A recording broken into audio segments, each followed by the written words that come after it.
That hurricane just passed right over us. I knew that was going to happen. I manifested it.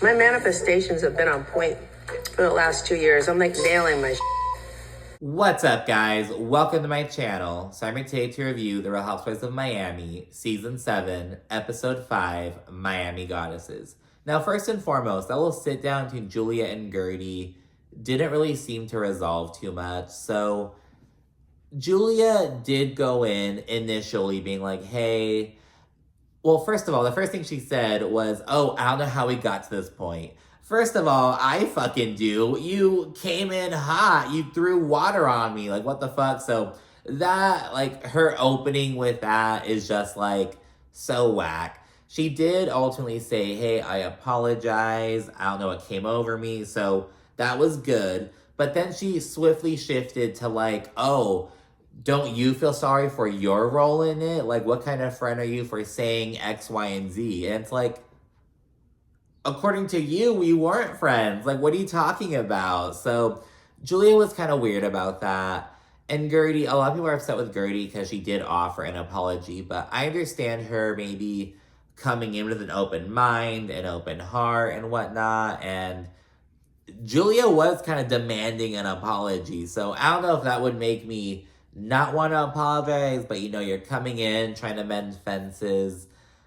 I don't know, but yeah, it just didn't really seem to, resolve a whole lot. Julia is still in the hot seat. In real time, people are also pissed off at Martina because on Twitter, she tweeted some bullshit like some anti-surrogacy sentiment, and people were like, oh, well, Julia's boss, Andy, like, why don't you say that to him? And people were just really chiming in on Martina. There's some other opinions that she shared that people didn't really appreciate. So, yeah, people were really upset with Martina and, by proxy, Julia. And on top of the Gertie stuff, she's going to have a rough reunion. I wouldn't be surprised if Julia skipped the reunion. I hope that she doesn't. I hope that she has the balls to, like, show up, take accountability, and, like, face the backlash head on. But, who knows?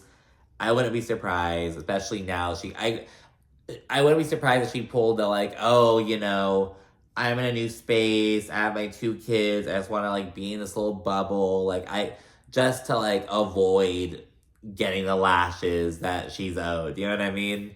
So, yeah, that's happening in real time. Also on social media, someone came out and mentioned how Stephanie, the new girl, how she allegedly met her husband through an affair. So she mentioned that she met him at a Miami Heat game when she was 26, but this person is alleging that she was working as Masood's ex-wife's assistant. So Stephanie was the assistant at the time, began this affair with him, this whole thing. So that's really interesting. Who knows if it's true, but that's what's being said online in real time. And I think this came out because people are kind of having mixed feelings about Stephanie. Like, I don't know what it is. Maybe it's her beef with Lisa, how she's coming in kind of strong a little bit. I'm not sure. Of course, maybe someone's just sitting on this, wanting to, bring it out into the open. There's no proof, of course. No one knows if this is true or not. But, yeah, people seem to have mixed feelings about Stephanie in general. I'm kind of whatever about it. I like to just kind of sit back, especially during the first season, and just see what they've got, see what they have going on, see what the vibes are, She's the only newbie, and Miami has such, like, a long-standing, large, solid cast. But, like, on Atlanta this season, there were 3 newbies, and so it's kind of like, okay, like, what's the vibe, what's going on? So it just kind of depends on what the situation is. But I feel like in Miami, Stephanie isn't really, there's not a lot of hype around here because, there's just so many personalities on Miami. It's not like it's a fucking 6-person cast. There are like 9 girls, including Stephanie. So it's a lot of people. So Stephanie's kind of like, she's just there for me right now, but some people don't really like her. How do you feel about Stephanie? And again, I think it's crazy how Stephanie coming in and sharing her opinion, giving Lisa some shit, which, by the way, all the other ladies have expressed, like, they're like, oh, I'm so glad that Stephanie's saying something. So she's coming, saying some shit that the other ladies aren't, so good on her for that, taking the opportunity. But I love that influenced Lisa's tagline. Like, Lisa, you have been here since the 2nd season. and you're letting this newbie, this new girl on the block influence your tagline. Your tagline. Lisa, and I don't know, and full transparency, when Lisa came back on season 4, like when Miami came back from its hiatus and whatnot, I thought she was boring. In fact, I thought that Lisa was going to be cut from the show. And I do think that she and Lenny had a rough relationship and that it naturally dissolved on its own and whatnot. But her divorce from Lenny kind of it gave her a storyline, you know what I mean? And not to put it that way, I hate when it's like, oh, you're doing this for a storyline. And sometimes it's true, but it's a fucking divorce. I'm not going to say it's for a storyline. But I mean, it became one, So, and I feel like that's kind of run its course. You know what I mean? So now it's like, well, what's Lisa gonna do? Just make her tagline about this new girl saying that she's late? So, I don't know. I don't think that looks really good for Lisa. What do you think about Lisa? I like Lisa. I don't dislike Lisa or anything. I feel like I mean, of course, Julia is kind of like a public enemy #1 right now. But prior to like this bullshit, I didn't dislike Julia. People are saying that like, oh, she's not really a fit for the group. I've also heard the same thing about like Gertie. Like, she's not like a fit like personality wise. Like, I don't know. I mean, sometimes like it's cool to have like little like different personality, bring a different perspective. Like, I don't know. So I don't really mind that. Of course, now Julia's like really digging her own grave. But with Lisa, I don't know. That's the thing. It's kind of like if she were to announce her departure or something, I don't know if I would like miss her per se. I mean, I'd be kind of like worried, especially the whole how she and Jody are operating their relationship right now. It's like, okay, well, what's she gonna do like for her own income? Now she has her little perfume side hustle, but like what's happening with that? Like, but I mean, as a viewer, I don't know if I'd care too much. So I don't know, but anyways, let's dive into the actual episode. So the episode opens with Alexia meeting up with her life coach. And she's this dude that she met on Instagram, and she just felt drawn to the quotes that he's sharing. Now, mind you, Alexia is also the person who she was like so enamored of ChatGPT. She's like, oh my God, my ChatGPT knows me and like really knows who I am. So take that with a grain of salt. I kind of like ChatGPT. I asked about me, and it seemed to know so much about me, and I just love how we connected. So I told him, I'm Alexia Nicola, and he's like, oh my God, is it you? Can you give me like a sign that it's you? So I did, and he's like, oh my God, it's amazing. You're so amazing. Literally, I had the chills. Oh my God, I was like in love. And she wants to throw an event so that all the ladies can meet him and basically like glean from his wisdom and whatnot. And she shared that, as a group, they've done these like shamanic things in the past, these like spiritual healers and things. But she feels as though he has more credibility, essentially. And I'm like, well, hold on. Like 2 episodes ago, we were paying homage to Mama Elsa. I'm not going to take this fucking disrespect. Like, I mean, what are this guy's like? Is he just a pretty face sharing like these generic reflections, like with his bachelor's in psychology? Like what are his credentials? Like, what's going on? At least shamans and like, they like, oh, I'm going off of energy, like divine guidance. Like, at least they're being straight up and they're going with vibes. You know what I mean? What is he bringing to the table? Is he just like a pretty face with these like that guy who like, he'll have those like balloons and make those quotes with the balloons? Like, is he like him? Like, what? I don't know. Not to like a pessimist, but it's kind of like, I thought it was funny. And she's like, oh, I think he has more credibility. I was like, okay, girl, like you can think that. But anyways, this party is going to be Greek themed, and it's going to be a narcissistic party. And so it's Greek themed because, the word narcissist comes from a Greek myth. And so it's paying homage to that. And it's going to be all about the ladies coming together and reflecting on what narcissistic traits they share. And I guess they're going to vote who like the biggest narcissist is, or like, who embodies the most of these traits, essentially. And in the sneak peek for the next episode, we learned that Lisa is going to be the one who's like scapegoat. She's voted like, she talks to herself the most. She plays the victim the most. It's this whole thing. Lisa's just here to like be a scapegoat and to like be told that she's like shallow, like, but so yeah, it's going on. It's gonna happen later in the episode. It's also hurricane season. It's supposed to see a few different scenes of that. One of them shows Lisa chatting with Jody, and she's asking these questions about hurricane insurance and whatnot. And Jody's like, "Oh, don't worry about it." And it reminded me of this meme. It's like someone's texting their manager, like, "Oh, babe, what's going on with the economy?" He's like, "Don't worry about it." It's like, okay, yay. That's what it felt like. And there's there's this confessional scene with Lisa, and she's talking about her marital settlement agreement with Lenny. And Jody's there, like, chiming in with her. Like, not there on camera with her, because they'll sometimes do, like, dual confessionals, But no, he's off camera, like, not coaching her, but, like, chiming in on her behalf a little bit. And it's like, what the fuck? He's sitting there with you during your confessionals? What's his fucking job? And he's, like, some, like, crypto, like, some... I don't fucking know. And so I guess he could do it, like, anywhere. But it's like, you... Go to your home office. Or what are you doing here sitting while Lisa's, like, in her green screen moment? Like, it was just so fucking weird of him. And, like, the fact that he's like, oh, let me be on the confessional with you while you're talking about your MSA and whatnot. Let me, like, help you. Let me chime in. But he's enough of a fucking dumbass to be like, oh, let's go trap that let's go take a shot and do some AC. Even if he was being fucking truthful about, oh, let's go check out the air conditioning, which I fucking doubt. Like, like, honestly, like, you have central air. Oh, let's go to this one room, check out the AC in this one room. Bitch, you have central air. You're in Miami. You don't have fucking mini splits at Miami. Like, what? And especially, like, you're a rich person. Like, why doesn't it make sense? It's like, you're not going to have that self-awareness, but you're going to be like, oh, Lisa, let me help you out. Let me offer my guidance. Like, it's just so fucking whack of him. People are upset with Lisa about that. They feel like she hasn't learned anything. But anyways, back to the flood insurance and the hurricane thing. Adriana is like stressing out because she has a few coconut trees in her backyard. And she's like, fun fact.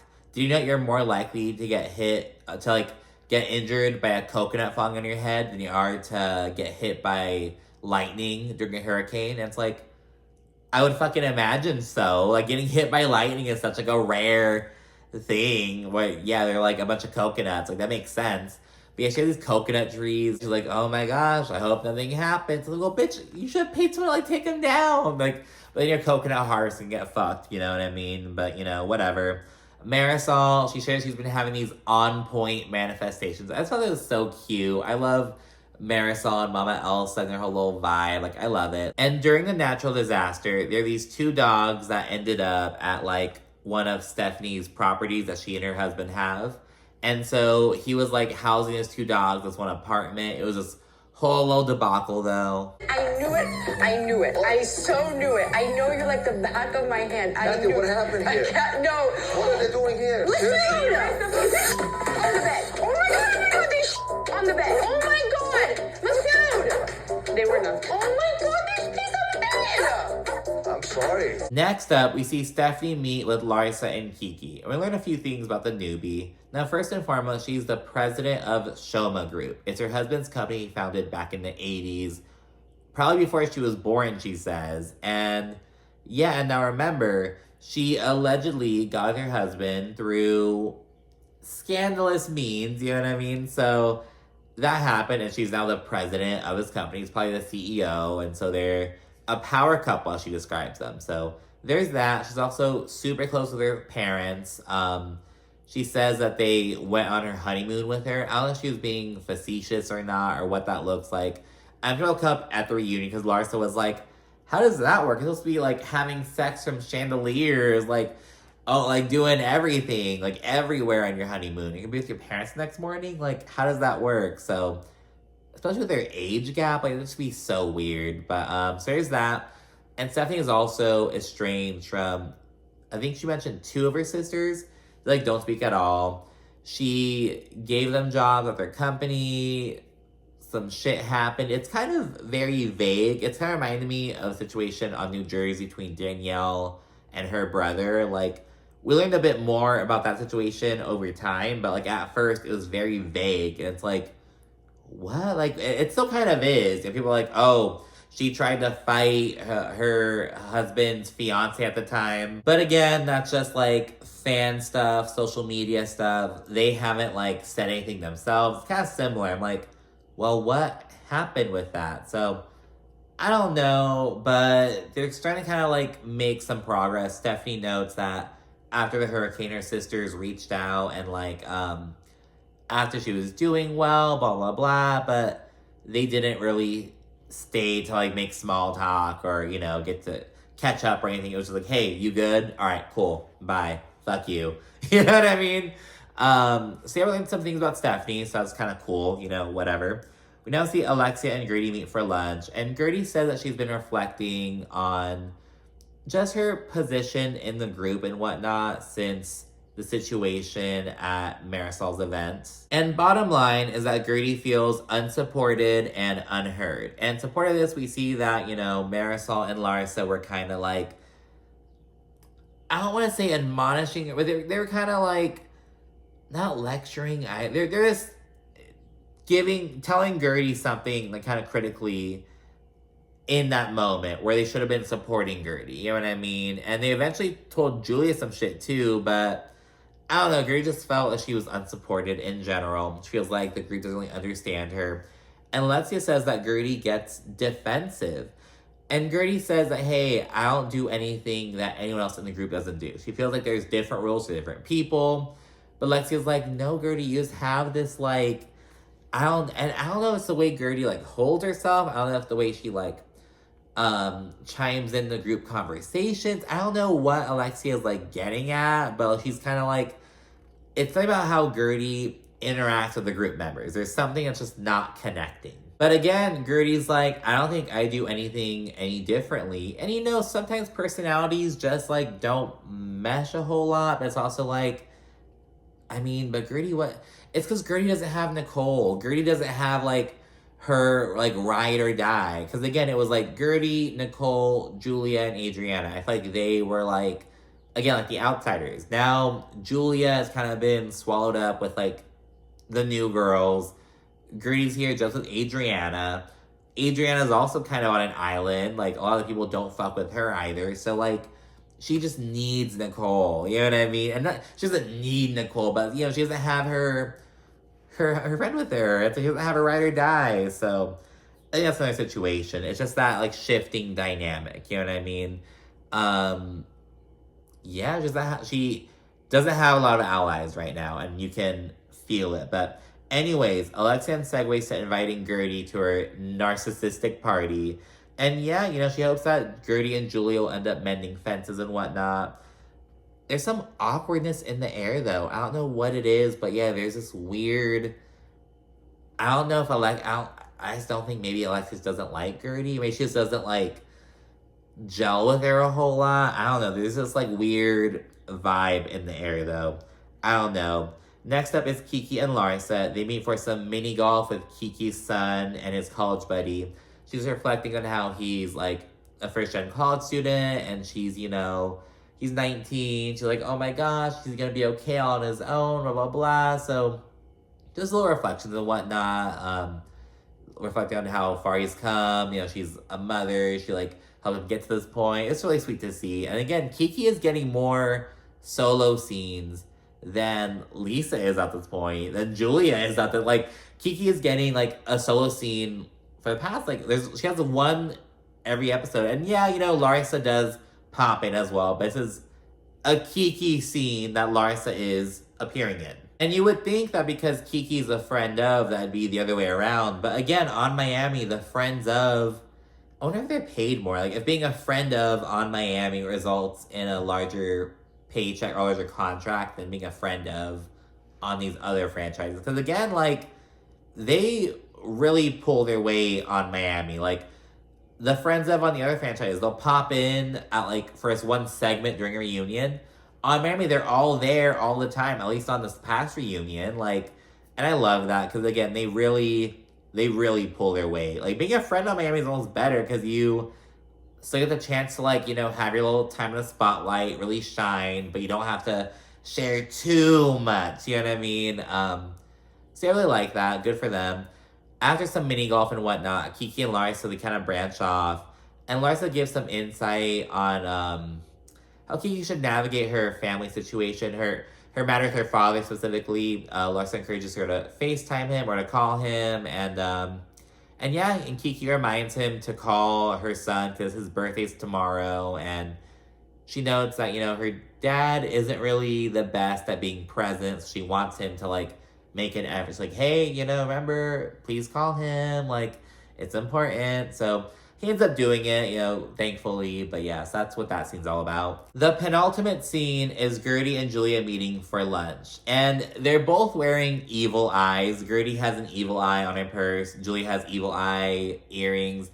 Again, the first words out of Julia's mouth are, I don't know how we got to what happened last night, but somehow we did. Yeah, bitch, you're the reason how it happened. What do you mean somehow we got there? Yeah, we got there because you came in, all fucking angry. Again, and Gertie, when she came in, she did kind of give a little bit of a jab when she greeted Julia. She's like, oh, you're a friend I used to know.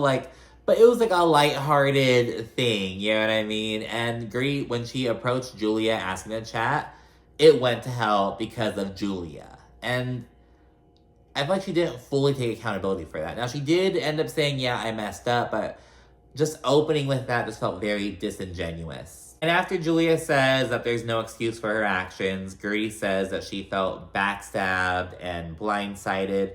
And Julia tells Gertie that the information she shared about her getting a facelift was private info. And what kind of friend is Gertie to be saying that? And it's like, bitch, that happened after you blew up on me. You know what I mean? That happened after the water stuff. Are you kidding me? That happened after you brought all this that conflict. So that's kind of weird of her. And yeah, Julia, she swiftly asked for an apology, and Gertie gave it to her, and everyone's pissed off about that, I understand. But, I understand. Gertie probably fell back into a corner in that. You know what I mean? Kind of hey, girl, if it means we'll move on, yes, I'll apologize. It's probably that kind of situation. In hindsight, I'm sure that Gertie regrets apologizing to Julia, especially because in real time, I think their issue still kind of is present, And they ultimately agree that they were good friends, despite what Julia was saying about how they're just acquaintances, despite, Gertie, in Julia's mind, backstabbing her and betraying her, all that shit. They were good friends. And Gertie explains, I share the information because you were saying, oh, we weren't good friends. Well, we weren't friends. Well, I know this about you. I know that about you. And so she explains that's where she was coming from. And yeah, they both say they want to move forward. They regret what happened. And, Gertie is still rightfully kind of wary. And, Julia doesn't seem super gung-ho either. And, there's just this weird unresolved... It feels brushed over, and I think the fact that they still aren't, on the best terms speaks to that. It's just going through the motions. So with Alexia, it felt like just going through the motions. I don't know, it just felt so disingenuous.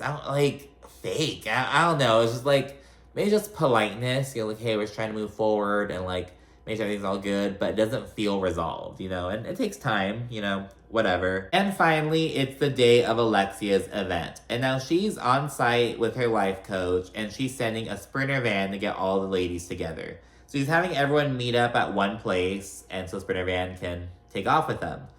Marisol is the first one there, and she's there at noon. When Larsa arrives second, Marisol's like, oh my gosh, everyone's so late. And it's 12:10. It's not even that late. So it seems as though everyone's supposed to meet up at noon. And yeah, everyone's there by 12:30. They have all their outfits and whatnot. And actually at 12:30, they're not even there by then. At 12:30, they're on the bus hey, where's Lisa? Let's go.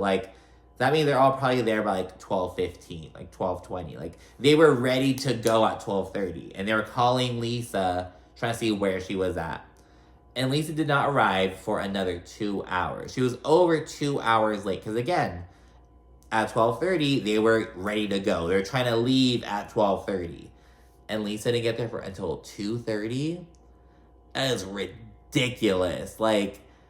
And Stephanie let her know that. As soon as Lisa got on the bus, she pounced on her. She was like, Lisa, do you think your time is more important than everyone else's?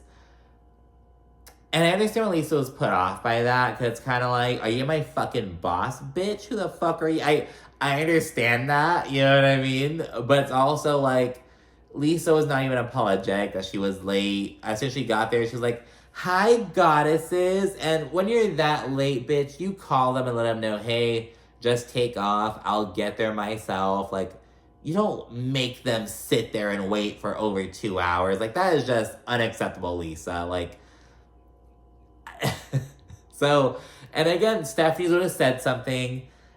Everyone seemed to be glad that Stephanie did so. Everyone's annoyed and pissed off at Lisa. Lisa has a history of being chronically late. It's a thing that people have talked about here and there, but now it's got to the point where it seems it's going to be a big old deal. It's officially her story. It's her tagline, you know? And again, it felt as though it was something that everyone wanted to say or wanted Lisa to know. But because they're all friends with Lisa, they're like, okay, it's just Lisa, whatever. But Stephanie doesn't really give a fuck about Lisa like that. So she's like, what the fuck? And she's already shared that lateness is like her one pet peeve, apparently. So there's that. But again, if lateness is your pet peeve, why wasn't Stephanie there at noon?